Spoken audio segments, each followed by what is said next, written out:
Good Friday morning to you, and welcome into the Nick Craig Show, streaming live this morning on YouTube, Rumble, and X. Thank you so much for being here as we continue our embark through media and everything that is going on. And boy, do we have a busy show for you this morning.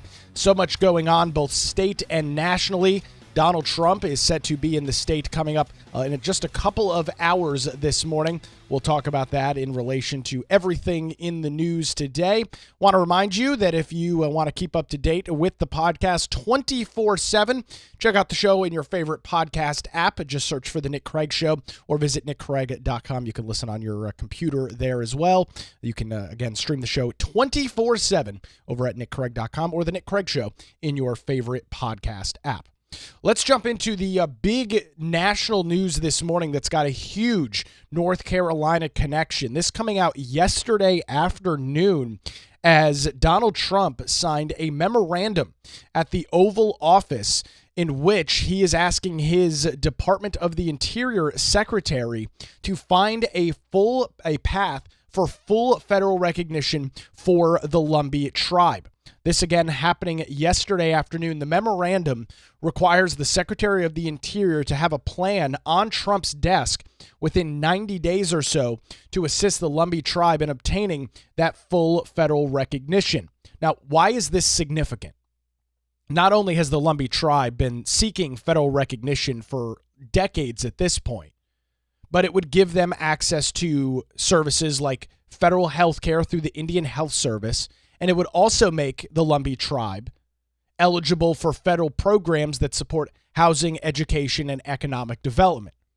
Now, here in North Carolina, the Lumbee Tribe, which is where it is centered, is in Robeson County, which is a couple hours west here of Wilmington. This is a big deal.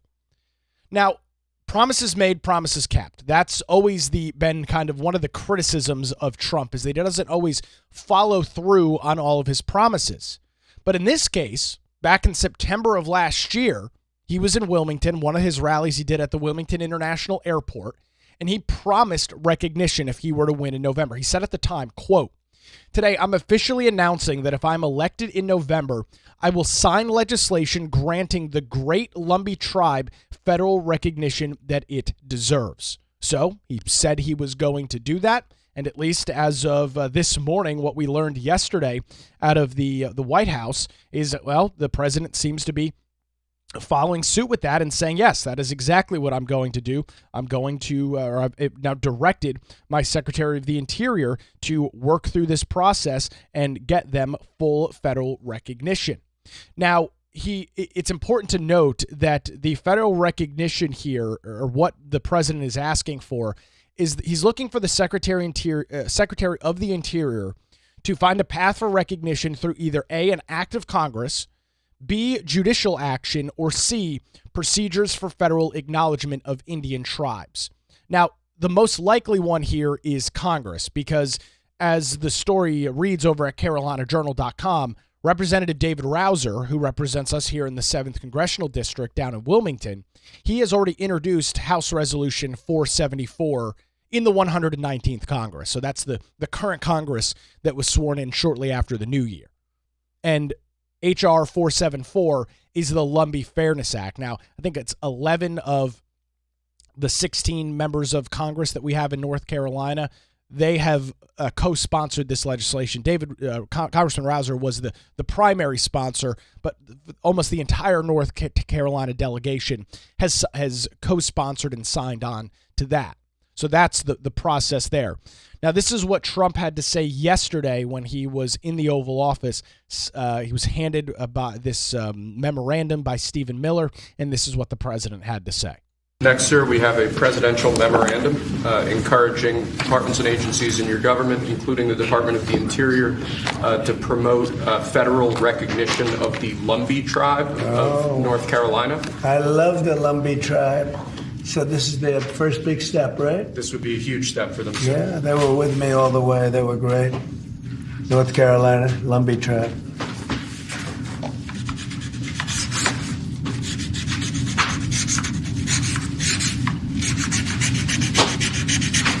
Okay, you'll send them a copy of that? Yes, sir. They were great.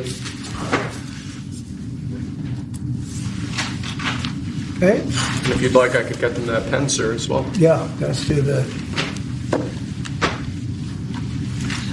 So that's as it happened yesterday in the Oval Office, and the tweet here from the @Trump War Room X account: promises made, promises kept. Trump said he was going to do it, and now in fact, he's done it. Now, he doesn't have the authority himself to grant the Lumbee Tribe full federal recognition, and that's why, as I mentioned in the memorandum, it has to go through one of those various avenues. And it does seem like Congress is the most suitable, viable avenue for it, probably the easiest. As I mentioned, there's already been legislation introduced in the House to do this, and we did see some responses from our senators. Tom Tillis commenting on X yesterday afternoon after Trump did this in the Oval Office, saying, "Now Congress must do its job, fulfill its promise, and pass the Lumbee Fairness Act to make this federal recognition law." So that's what Tillis is saying, indicating he will spearhead this in the Senate. So another promise made, another promise kept by Trump. Now, it's important to note that the Lumbee Tribe has had multiple pieces of legislation come out of the House, and it's been voted successfully in the House, even as recently as just a couple of months ago, in the waning days of the 118th Congress. A similar piece of legislation to the Lumbee Fairness Act that I just mentioned that was introduced this Congress was introduced. It did pass the House. This was during the time of the government shutdown, and it did not make its way over to the Senate for a vote. Obviously, Trump signed this memorandum, and he's going to want to see follow through on this. So if the Senate is still hesitant to pick and take this up, you can imagine that there will be some pretty strong arming by the president to make sure that this happens.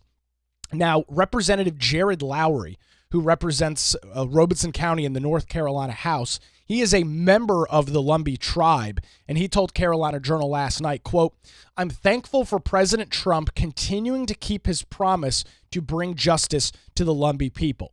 Now, important to note here that the Lumbee Tribe already has state recognition in North Carolina. That was done back in 1885. And the tribe did gain some levels of partial federal recognition back in the mid-1950s.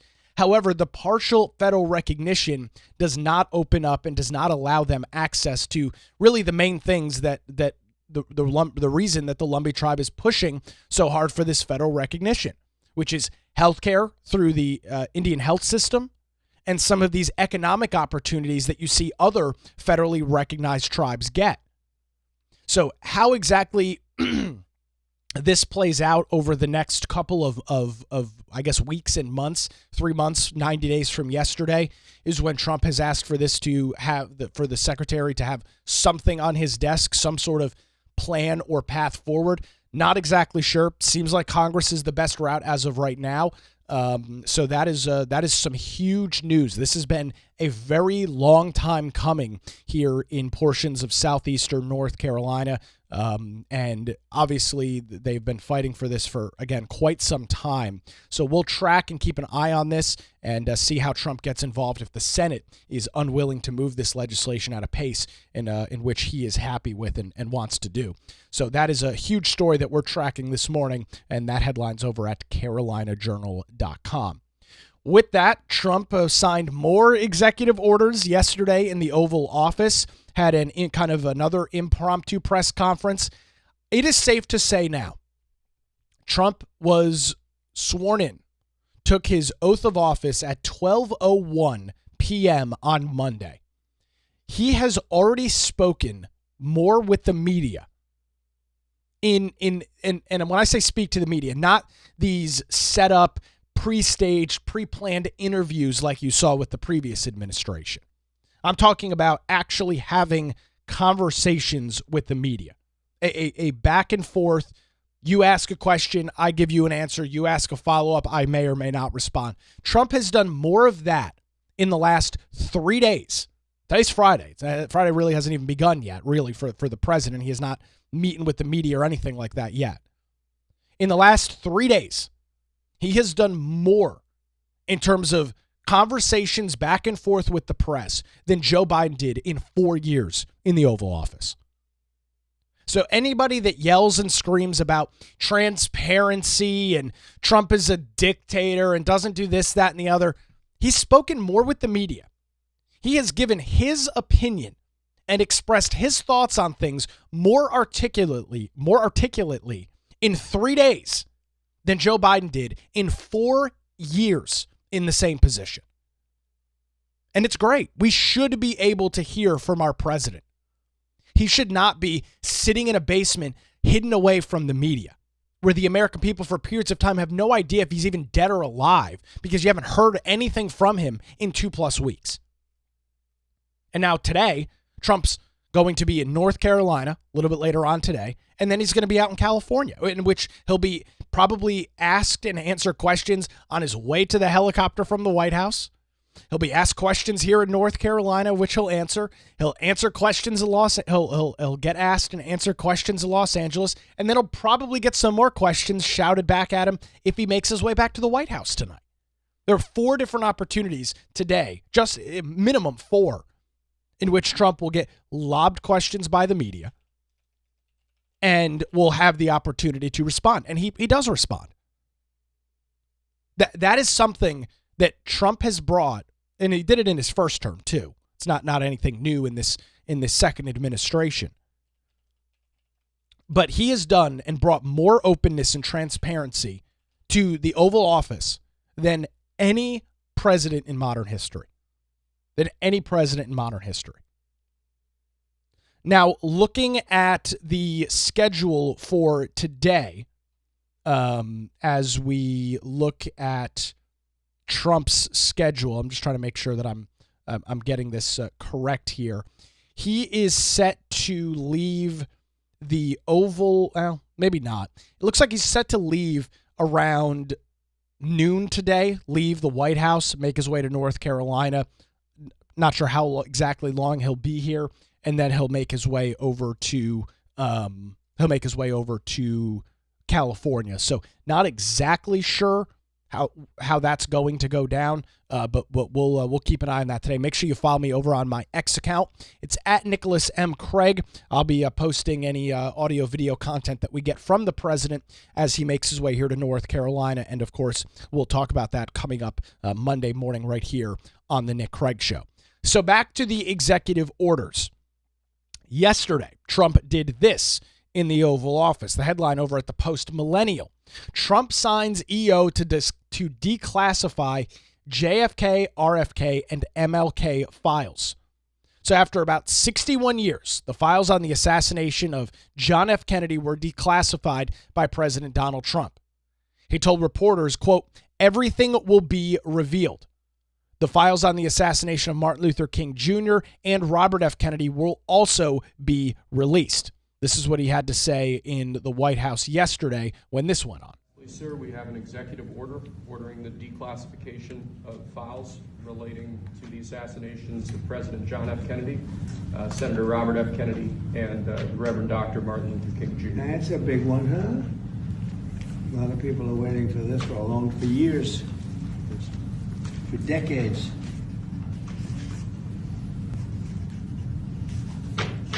And everything will be revealed. Okay? Give that to RFK Jr. Yes, sir. So there you go. That was yesterday in the Oval Office where Trump signed that executive order as well. What exactly the declassification of all of this is going to look like kind of remains to be seen. How much information will actually be published and brought out. Not exactly sure, but we'll wait and see. I don't know how long that process takes for some of this stuff to be released, some of this stuff to be brought out. But again, another executive order signed by Trump yesterday. With that, we also got another cabinet position confirmed for President Trump yesterday, Thursday. It was the Senate that confirmed Trump's pick for the CIA, Director John Ratcliffe. That was in a vote of 74-25. Ratcliffe is a former congressman from Texas and also served in the first Trump administration as the Director of National Intelligence for around 8 months. When Trump announced that Ratcliffe was his pick of the CIA director, he wrote on Truth Social at the time, quote, "Ratcliffe has always been a warrior for truth and honesty with the American public. The incoming CIA director is reportedly expected to come in like a wrecking ball to DEI programs within the agency. Ratcliffe's experienced much scrutiny after he was tapped by Trump in the president's first term to be the head of the Director of National Intelligence. At the time, he was questioned over his experience and if he was qualified for the role. However, this time around, the nomination process for Ratcliffe to lead up the CIA has been much smoother, getting bipartisan approval from multiple Democrat senators." So that happened, and this is now Trump's second Secretary Cabinet pick that has been confirmed by the Senate. He's now got Marco Rubio as his Secretary of State and John Ratcliffe as the head of the CIA. With that, everybody is continuing to wonder about what is happening with the Defense Secretary nomination, Pete Hegseth. Well, yesterday as well, the Senate narrowly passed a vote clearing President Trump's Defense Secretary Pete Hegseth to proceed for a final confirmation vote. The senators voted 51-49 to invoke cloture, ending the debate on Hegseth's nomination and allowing the body to move ahead to a final vote.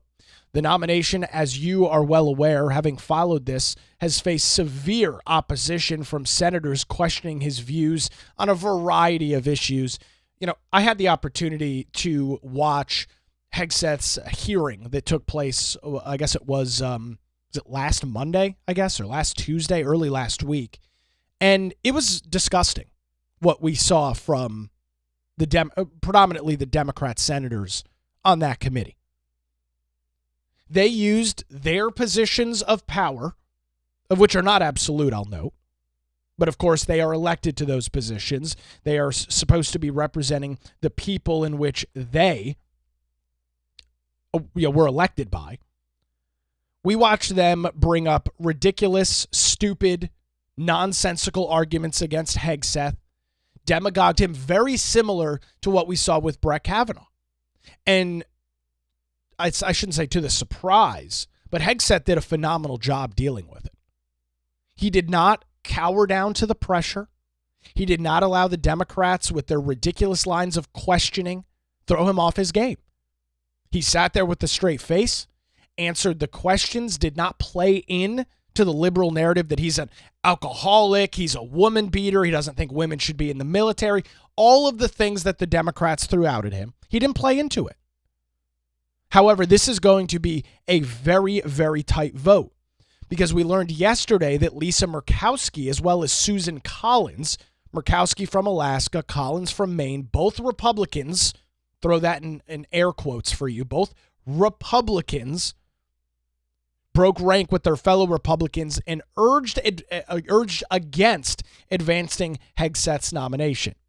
Murkowski said this, "I commend Pete Hegseth's service to our nation, including leading troops in combat and advocating for our veterans. However, these accomplishments do not alleviate my significant concerns regarding his nomination." Murkowski acknowledged Hegseth had revised and revisited previous statements about women serving in combat roles during his confirmation process, but said she remains concerned about the message his confirmation would send to women currently serving in the military. Susan Collins made a similar statement saying, quote, "Currently thousands of women are serving in combat roles and many others serve in non-combat functions. Their service is essential to the success of our military." However, despite those two individuals breaking ranks because they got to live up to their part, their character of constantly being against the Republicans, Hegseth will become the next defense secretary when the final vote passes with probably the exact same margin. So that's kind of how that process is going to go down. Now, he could be confirmed, by the way, as late as like tonight. I think around 8 or 9 o'clock tonight is when that clock runs out. So he could be confirmed tonight. If not, maybe sometime on Saturday or on Monday. but he could very well be in his position as late as later this evening. So we'll be keeping a close eye on that. And with that, just sticking with Hegseth here for a minute. The arguments that he made, and made these on podcasts, wrote some comments in his various books that he's got out. And of course, the left, and I guess Susan Collins and Lisa Murkowski, are incapable of dissecting the argument that he was trying to make, which was not that women should not be in the military. That is a ridiculous assertion to make off of what he said. However, the left has no standards, so that's what they did. But the argument that he made, and I've never served in the military, he has, so I'll have to bow to his judgment and say he probably knows what he's talking about, is that certain physical standards are being lowered in the military to meet DEI quotas. Isn't this a very interesting continuing thread? You have certain combat roles in which individuals need to be able to lift a certain amount of weight. And some of those standards, according to Hegseth, have changed so that they can fill various DEI quotas across the military. Potentially putting U.S. service members at risk in literally life or death situations on the battlefield.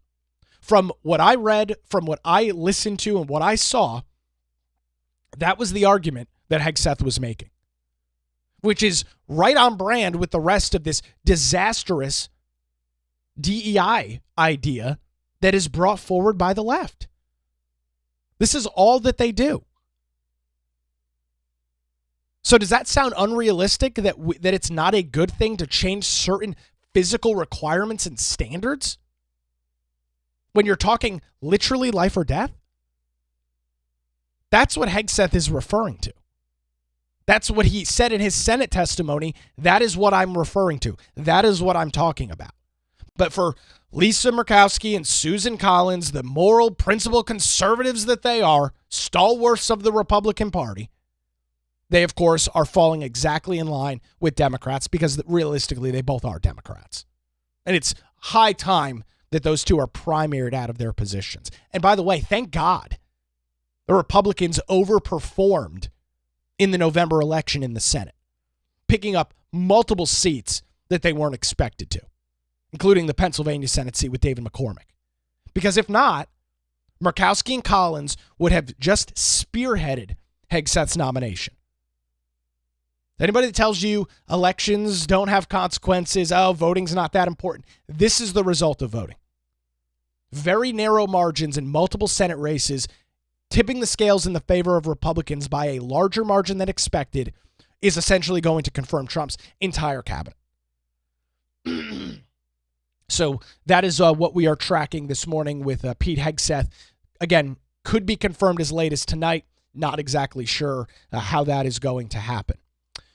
With that, with the Trump administration now in full swing, we are hearing more and getting some more information about immigration raids, something that Trump promised and something that he ran on, that he was going to deport individuals, violent criminals that are in our country, breaking our immigration and asylum laws. And, well, yet another promise made, another promise kept. I've got an interesting Fox News video coming up here in just a second. I want to remind you, if you are interested in supporting the Nick Craig Show, where you can get access to bonus content and financially support the show, you can head on over to patreon.com/Nick Craig. That's patreon.com/Nick Craig. You get access to the daily show notes. You also get access to a monthly Zoom/Google video call that we'll be doing, chatting politics, kind of a roundtable discussion on what's going on. That's going to be happening next week. So if you are subscribed to the Patreon, make sure you check your email and check the link for that. Patreon.com/Nick Craig. We've already had a couple of very generous individuals come on board. I can't thank you enough. Can't tell you how much appreciate your support and what we're doing here on the program. So promises made, promises kept. It's kind of the theme of the show, isn't it? So yesterday, Bill Malugin, who is a phenomenal reporter over at Fox News. He has been the man on the border over the entire Biden administration. He has been tracking the lies that we heard out of, well, Biden and Harris and everybody else associated with that administration. Alejandro Mayorkas, right? The border was closed. It's operationally secure. All the lies that we heard from the administration. Bill Melugin has not only called those lies out, but he has shown with video evidence what exactly is going on. So he filed this report yesterday with Fox as ICE is conducting immigration raids across most major U.S. cities and has been doing so over the last couple of days. This is a shocking video. Take a listen to this. Remarkable. I'm not going back to Haiti. One of those threats is this illegal alien from Haiti. ICE says he's a gang member with 17 criminal convictions in recent years. Trump, you feel me? Yo, Biden forever, bro. Thank Obama for everything that he did for me, bro. ICE Boston quickly takes down its next targets, including this illegal alien from Brazil who has an Interpol red notice for armed robbery. This Salvadoran illegal alien charged locally with rape and released by a sanctuary jurisdiction. Señor, ¿cómo se llama? And this Dominican illegal alien charged with assault with a deadly weapon and heroin trafficking. Officers also arrested this Guatemalan MS-13 gang member facing gun charges. ICE says he was released from local custody just the day before. Their detainer request was ignored because of sanctuary policies.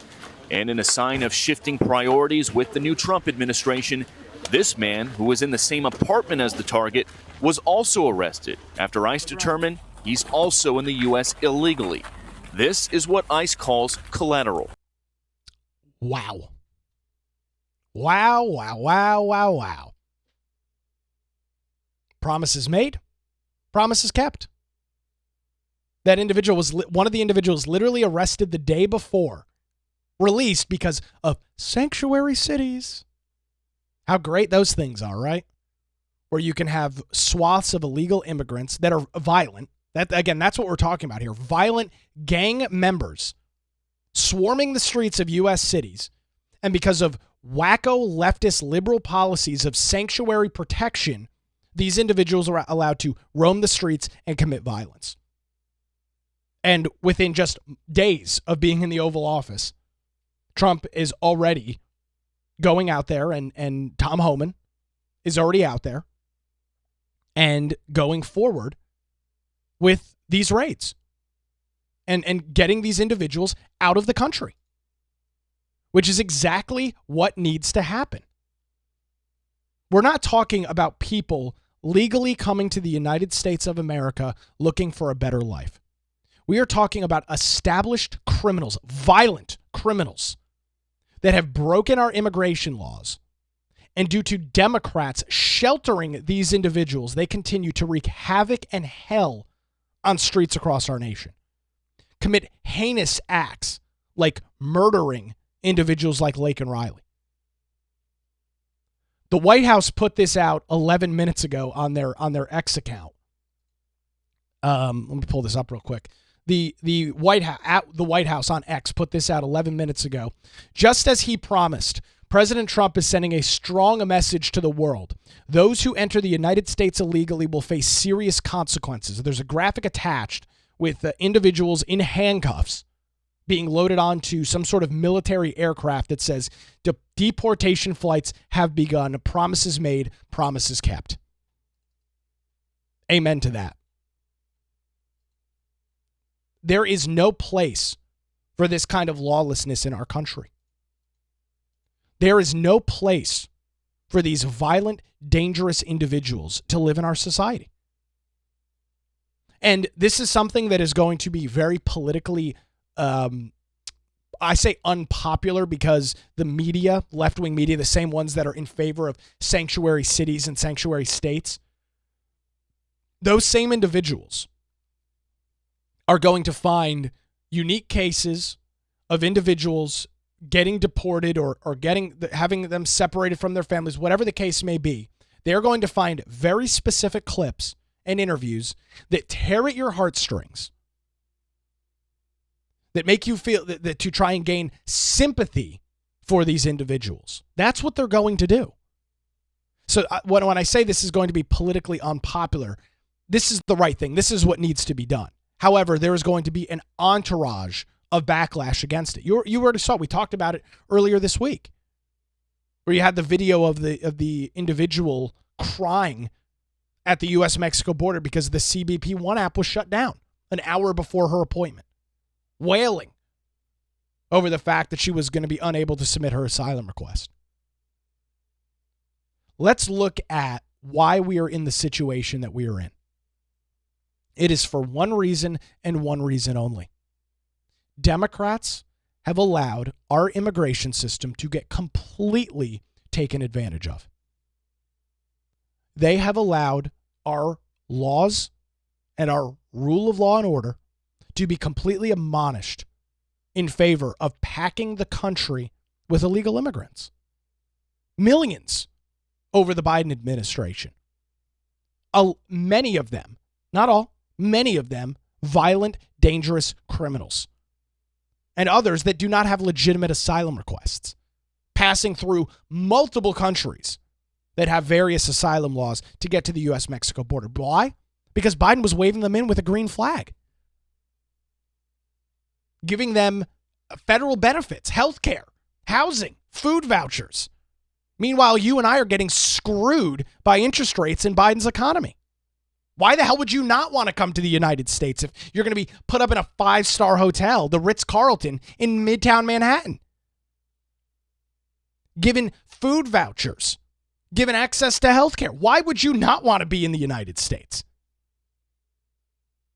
Those days are over. These cities and states and municipalities and counties that have these ridiculously stupid and nonsensical sanctuary and asylum this laws, this charade is done. It's over with. Trump won, and he promised American voters that he would be strong on the border, strong on immigration. And he is fulfilling that promise. When you looked at polling ahead of the election, there were two main issues that were always at the top.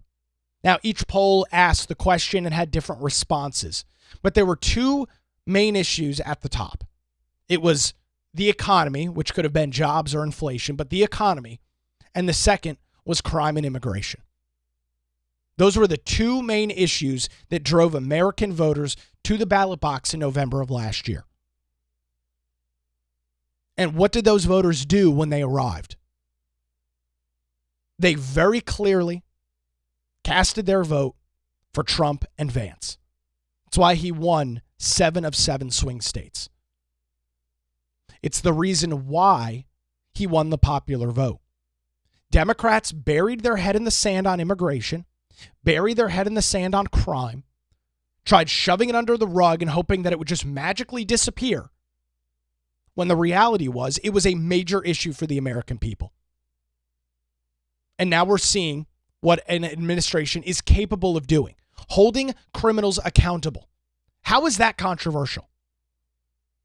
Why is it controversial to hold individuals that broke the law in the first place and then come to the country and instead of trying to make a better lives for themselves or their families, commit heinous violent acts? Or if not any heinous violent acts, any crimes at all. You are coming into a country. That would be like you going to your friend's house, going to a family member's house or a relative's house and just breaking things. You would never do that. You would never walk into a home that you were invited and disrespect it. Rub your dirty shoes all over the carpet. You would never do that. Yet you have individuals that are coming into this country illegally that are doing just that. Shoplifting, petty larceny, violent acts, rapes, murders. It's all over the board. But because of sanctuary status, because of these great sanctuary laws brought forward by the left, these individuals are caught and released.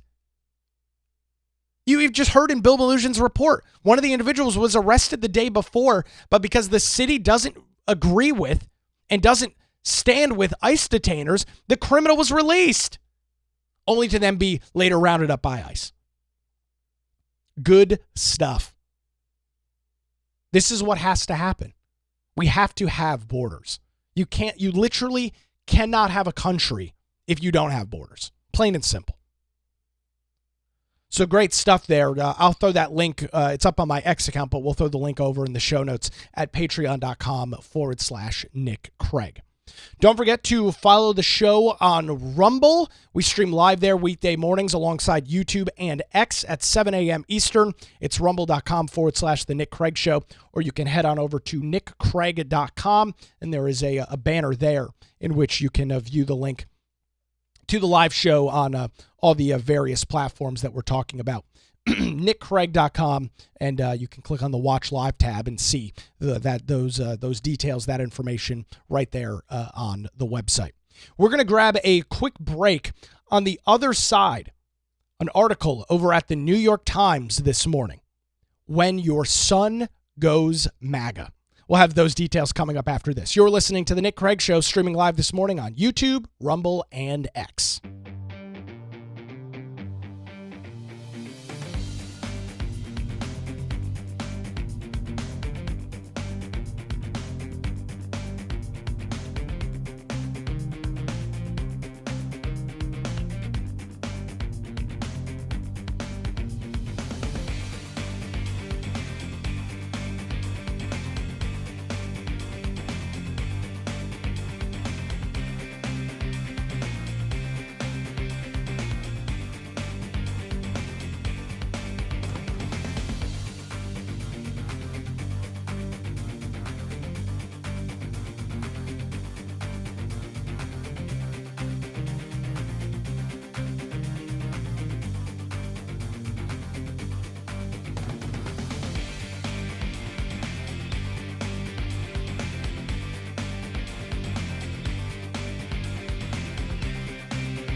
And welcome back to the Nick Craig Show, streaming live this morning on YouTube, Rumble, and X. I greatly appreciate you being here and joining us live this morning. Don't forget that you can check out the podcast 24/7 by visiting nickcraig.com or searching for the Nick Craig Show in your favorite podcast app.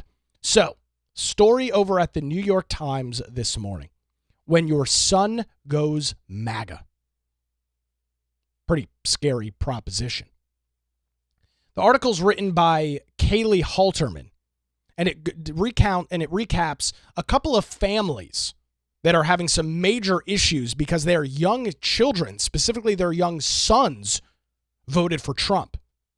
And that, of course, is a major issue. I wanted to read through this morning because it just kind of goes back to the absurdity that we talk about with the left and how they have their complete and total inability to accept other individuals that have different viewpoints. Yet they're the same individuals that yell and scream diversity, equity, and inclusion, and openness and willingness, and we need to believe everybody. Everybody's entitled to their opinion. Yet, if you're a Republican, if you're a conservative, if you're a Trump supporter, you're a devil. Your political opinion is wrong. You're damaging the country. You're damaging society. So let's read through it.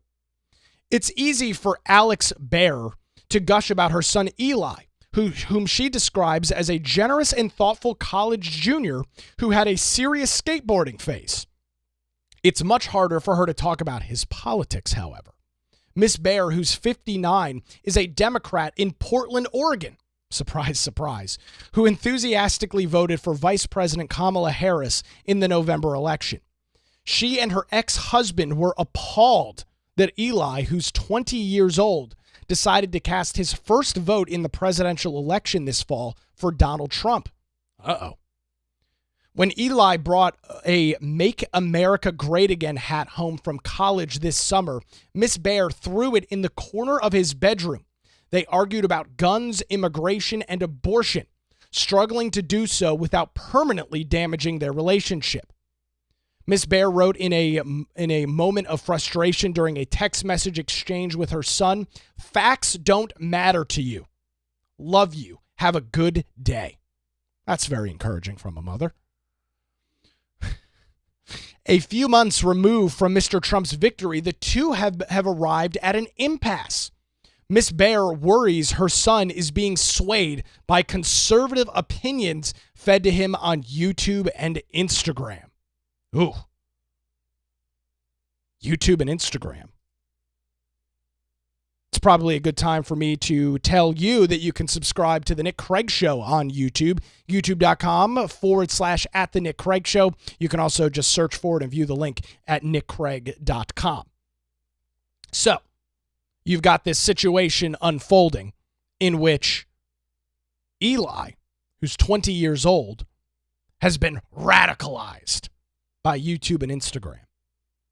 Eli feels like he is simply learning to think for himself, a quality that he admires in Mr. Trump. It should say President Trump, but it's the New York Times, so what the hell. Eli said in an interview, quote, "He's not afraid to say what he thinks. It seems like what he says is coming from him instead of coming from a big cabinet behind you, telling you what to say." Mr. Trump has for nearly a decade been the source of political divides within families, according to the New York Times, clearing new fault lines along the way. In 2016, as younger voters leaned towards Hillary Clinton over, should say again, President Trump, it was easy to find left-leaning children loudly bemoaning the politics of their Trump-supporting parents online and in the news. This time around, however, there is a fresh wrinkle. Although young voters as a whole preferred Miss Harris, Mr. Trump secured a second term in office with the help of improved performance amongst young men. This has, in some families, exposed a different dynamic. Liberal parents contending with their conservative sons. Shaking in my boots. Some liberal parents aren't so sure that they should try to intervene, however. Plenty see their son's embrace of Mr. Trump as an expected act of rebellion or a choice made by an independent young adult that they should respect. Now, that seems to be a logical way to deal with this. You raise a child, of which I have not, fully admitting. They grow up, they start forming their own worldview, they have their own opinions. Yet, because the left is so deranged in their political ideology, they can't really wrap their head around their young sons voting for Trump. They're being radicalized by YouTube and Instagram and X and Elon Musk. It's the worst thing that's ever happened. Oh, the humanity. However, for others, it has felt like a painful rejection of the values that they tried to instill in their children. Miss Baer, who adopted Eli from China when he was 10 months old, said, quote, "I've had to do a lot of soul searching and reading about it to not feel like I failed as a mom." I mean, Jesus Christ. Could you be any more dramatic? Your son voted for Trump. There's two main parties in a political election, the Democrats and the Republicans. Your son voted for the Republican. This ridiculous sort of nonsense is exactly probably why your 20-year-old son is voting for Trump. Listen to this. She says, In tearful therapy sessions, Miss Bear has come to believe that pressuring her son to share her views was only making him more deeply entrenched. So she's crying to her therapist about her son supporting Trump. Yeah, it's no wonder he's supporting Trump. This woman sounds like a basket case. Over Christmas break, the pair watched The Godfather 2. Thank God it didn't say Godfather 3. And hiked in Forest Park, avoiding any talk about politics. Eli said he was confident his close relationship with his mother would survive their political differences. This is what Eli had to say. He's 20 years old. His mother is 50-something. Quote, I love my mom. And now says, I'm not going to wear my MAGA hat around her. I want her to stay a part of my family. That's a very mature reaction. That's a very reasonable, legitimate, thoughtful response to his insane mother who is bawling out her eyes in therapy sessions and reading books about how she's failed as a mother. Her 20-year-old son seems to have a better grasp on reality than her. Continuing with the New York Times article, it says research has typically supported that parents pass along their political loyalties to their children. When children are young, parents have more control over their political influences. As they grow closer to voting age, the onslaught of messaging becomes harder to monitor. In a hyper-digital world, parents' influence may be waning, said Christopher Ojeda, an assistant professor of political science at the University of California, Merced. He's also the author of 2 studies on party identification across generations. He says parents used to decide what news channel played on the TV and which newspaper arrived on the family doorstep. Children might have encountered opposing political opinions at school, but it's not like they had an endless supply of information about alternative ideas to what their parents were presenting them. That's true. Seems pretty accurate.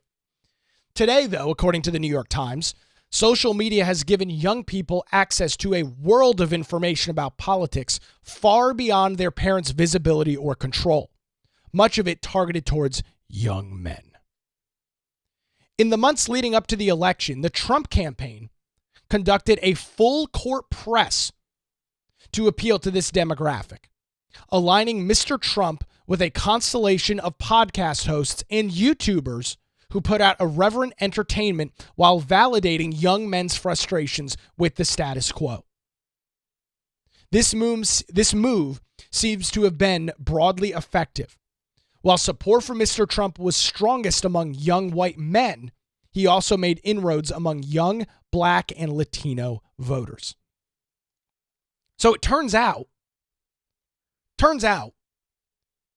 messaging voters where they are, in the case of young men, going on shows like Aiden Ross and Joe Rogan and other programs like that, turns out that has a huge impact in the election. Surprise, surprise.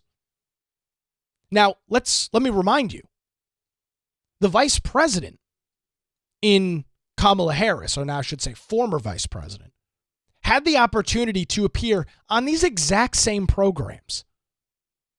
Joe Rogan extended the olive branch and the invite to both Trump and Harris. Trump took him on, sat down for 3.5 hours with him. J.D. Vance did the same thing. It was very effective. Harris did not want to do that. She wanted to continue to isolate herself, very similar to her boss and Joe Biden.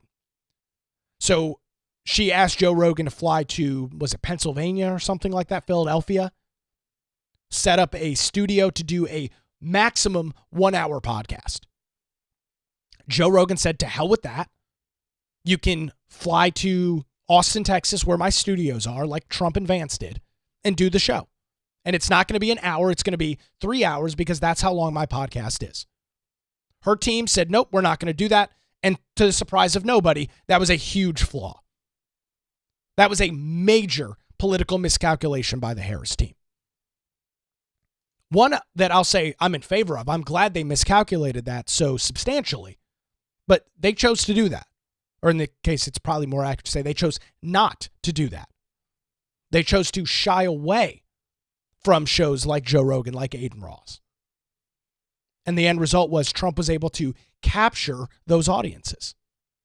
And it wasn't just young white men, as the New York Times notes. It was also amongst black and Latino voters as well. So on to the next sob story. Before 2020, Chris and Melanie Moreland, who both lean Democrat and live in Spokane, Washington, again, another shock, had mostly heard their sons echo political beliefs that resembled their own. However, he began to sound different around the time of the Black Lives Matter protests in Portland and Seattle. Interesting.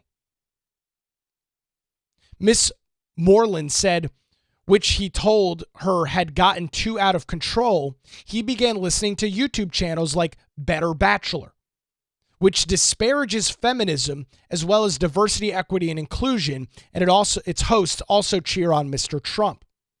Miss Moreland, who's 64 years old, said, quote, I was like, who's got control of my son? She is a marriage and family therapist.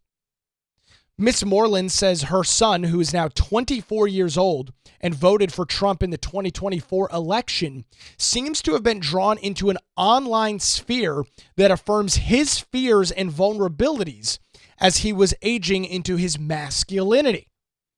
As he became more immersed, she said, he began to see the Republican Party as a defender of more conventional notions of manhood. When she tried to push back, explaining how much she was in pain by Donald Trump's treatment of women, she remembered him telling her that the president's most inflammatory comments did not reflect who he really was. So the blame here is this YouTube channel, which I will admit I've never heard of before. Better Bachelor, what is it called? Better Bachelor. But the New York Times buries the lead. Her son was radicalized by left-wing protesters, which were Antifa, burning cities to the ground in the name of racial justice. That is a very real thing that would cause you to question your political ideology. When you watch your party burning city streets, burning federal courthouses, killing each other in the Chaz zone, of course that's going to radicalize somebody because it's insane. But don't forget, the media gave carte blanche to these actions. Because remember, it was all in the name of racial justice. It was all in the name of racial equality. So we're going to burn the local subway down because America is racist. Because, cops are filthy and disgusting and pigs and all of the nonsense that you hear from the left. Nothing screams racial equality like burning small businesses to the ground. That's really going to increase any sort of racial issues that you feel are happening in our country. Burn cities to the ground. That's definitely going to help. So her son got radicalized by it. No surprise. Because it's shocking and it's unbelievable. Yet it was a very real thing. Miss Moreland said, I always tell him, I might get worried about you and I might feel sad because I don't think you understand some of the things that maybe you will down the road. But I'm going to love you more when you're struggling because it's just politics. Struggling? What's he struggling with? He's not in favor. He's not a fan of liberals and their diversity, equity, and inclusion policies that actively discriminate against young white men, of which he is. He's struggling? No, it sounds like he has figured out what political party holds the beliefs that are closest to him, which undoubtedly, of course, is the Republican Party, is the conservative movement. Her husband, Mr. Moreland, who is 57 and an architect, was not immediately accepting of his son's support of Mr. Trump. Initially, he said, "Are you crazy?" But Mr. Moreland has backed off over time, conscious that trying to discredit his son could keep him from having a political discussion at all. He told the New York Times, quote, "As soon as they're young adults, you don't get to tell them how to think anymore." Very true. Very realistic response. Some parents still worry about the kind of men that they will grow up to become. And we got a local story here. Kevin Broomberg, who is 58 years old, a Democrat who lives in the suburbs of Charlotte, said he disapproved of Mr. Trump's lack of empathy towards immigrants like his wife. The insults and shock talk that turned Mr. Bloomberg off did not seem to alienate his 22 and 20-year-old sons from a previous marriage, both of whom voted for Donald Trump. Mr. Bloomberg said he is happy that they are paying attention to politics at all and has told his sons that he respects their opinions, but a part of him remains concerned that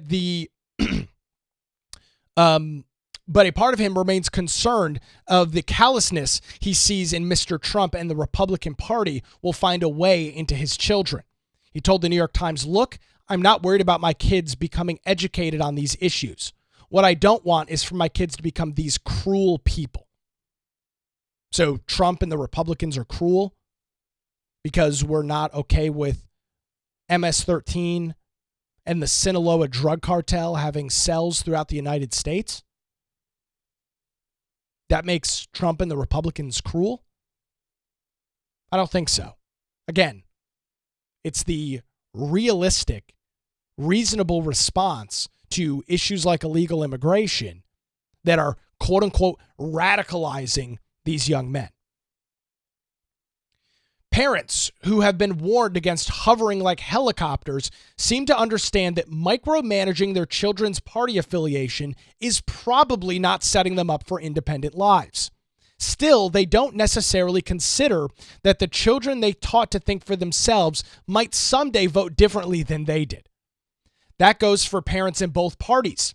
A decade ago, the conservative talk show host Dennis Prager wrote in the National Review about right-leaning parents gawking at their progressive children.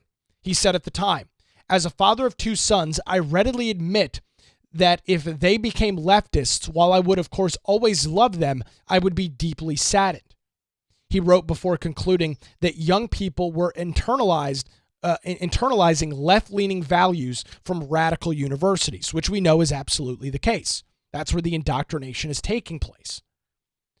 Mike Rosenchild, a therapist in Austin, Texas, says he more frequently hears from families whose political fractions stem from a conservative older generation sparring with a more progressive younger one.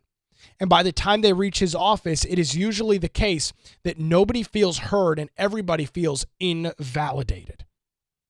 Parents often feel anxious to ensure that their children moving into adulthood do not become destructive forces in society. And young people are hardwired to reject pressure from their parents, whether by piercing their nose or by voting for a candidate whom elderly family members despise. He told the Times, "The stronger our parents feel about something, the more likely we are to be like, cool, now I know where you stand and I know exactly how far away to run." In an article published in August in The Guardian, Sam DeLune, a special education teacher in California, wrote that his political identity as a Democrat had been forged in opposition to that of his own father, an old-school Reaganite. However, Mr. DeLune was thrown when his own son joined a far-right message board as a teenager and eventually bought into Mr. Trump's political positions. So this guy's saying, yeah, my father was a Reagan conservative, a Reagan Republican. My son's a Republican. I'm a flaming liberal. And now I don't understand what's going on. The article continues with a couple of other things I didn't find all that interesting in reading it. But there you go. There's the headline over at the New York Times. When your son goes MAGA. Scary proposition. And in all of this, the New York Times article struggles and fails to really grasp one major thing. And they of course try and point out that it's YouTube and Instagram and Twitter and right-wing message boards, whatever the hell that means, that are radicalizing these young individuals. I think it's the complete opposite. I think it's the attempt by mainstream media, the NBCs, the ABCs, the CBSs, outlets like the New York Times and the Washington Post. These outlets trying to normalize and trying to bring up various issues, like the one that was used in the article about Black Lives Matter and Antifa burning cities to the ground back in 2020. These outlets trying to normalize that behavior and give those individuals a free pass for what they're doing, the crimes that they're committing, all in the name of racial equality or justice, that is truly pushing this younger generation to the right. Now, let's be honest. Do podcasts like Joe Rogan have an impact? Absolutely. No question about it. But the incessant, and when I say incessant, I mean incessant,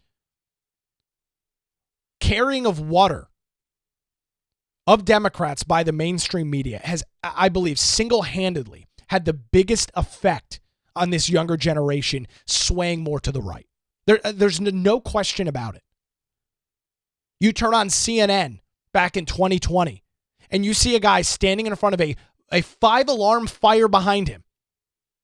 And the lower third, the graphic at the bottom says, mostly peaceful protests.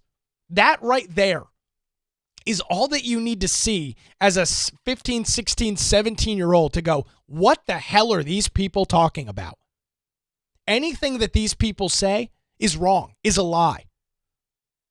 The media has done this to themselves, single-handedly. They have chosen to carry the water of the left. They have chosen to give them free passes on every issue that we deal with, or every issue that faces society. Give the Democrats a free pass, demonize the Republicans, and young individuals who are capable of thinking, who are not solely entrenched in one political ideology or the other, go, something doesn't seem right there. You are standing in front of a burning building. And standing in front of a burning building, and you're telling me it's a mostly peaceful protest. That's the radicalization. That's the nonsense that we're talking about. And here's, just in case this image has escaped you, here it is. Kenosha, Wisconsin. New overnight. Fiery, but mostly peaceful protests after police shooting. Look behind this reporter. It looks like the Middle East. There are buildings and cars on fire. It looks like a freaking war zone. But don't worry, it's, mostly peaceful, right? That when I close my eyes and I think of a peaceful setting, something that's mostly peaceful, that's what comes to my mind, right? A hellish landscape in which buildings and cars are burning. Maybe you guys have radicalized the younger generation to the right. I know it's easy to demagogue Joe Rogan and other right-wing influencers, but maybe you guys should take a little bit of an inward reflection. Look at some of the actions and the things that you have done and think to yourself, maybe a picture like this has an impact on individuals. I vividly remember when this was going on. Vividly watching these videos, watching these pictures. And yeah, I was politically involved at the time. I don't know that my opinions and my ideals were as squarely cemented as they are now. But I remember watching and seeing this and going, what do you think, I'm stupid? Do you play me off to be a complete fool? I mean, you can't sit here in front of a burning city in Kenosha, Wisconsin, and tell me it's a peaceful protest. You can't tell me individuals taking over city blocks in the Pacific Northwest, calling it the Chaz Zone, and murdering and killing each other inside of it is a peaceful demonstration. But that's what the media did. And the end result, I truly believe, was individuals, younger men, questioning that narrative and looking for an alternative voice, looking for an alternative source of information. And they found it. Because this kind of crap that was published by CNN, whatever brainiac in the newsroom thought this was a good headline to have behind this guy's hellish landscape, that right there is what did it. These are the kinds of pictures, these are the kind of stories and headlines that have pushed the younger generation further to the right. So bravo, mainstream media. Bravo, Democrats. You guys single-handedly were the ones that got the ball rolling on this. So very interesting article over at the New York Times. We'll post it up in our show notes over at patreon.com/The Nick Craig Show, where you can sign up, get access to bonus additional content, those daily show notes and more, including a live, we're going to be doing kind of like a live political roundtable discussion. That'll be happening next week. Stay tuned to your Patreon account for that. It's patreon.com/The Nick Craig Show. Well, that's going to do it for a Friday edition. President Donald Trump slated to make his way to North Carolina in just a couple of hours. We'll have full coverage on that on social media. And, of course, coming up Monday morning, starting at 7 a.m. right here on The Nick Craig Show, streaming live on YouTube, Rumble, and X. Have a great weekend.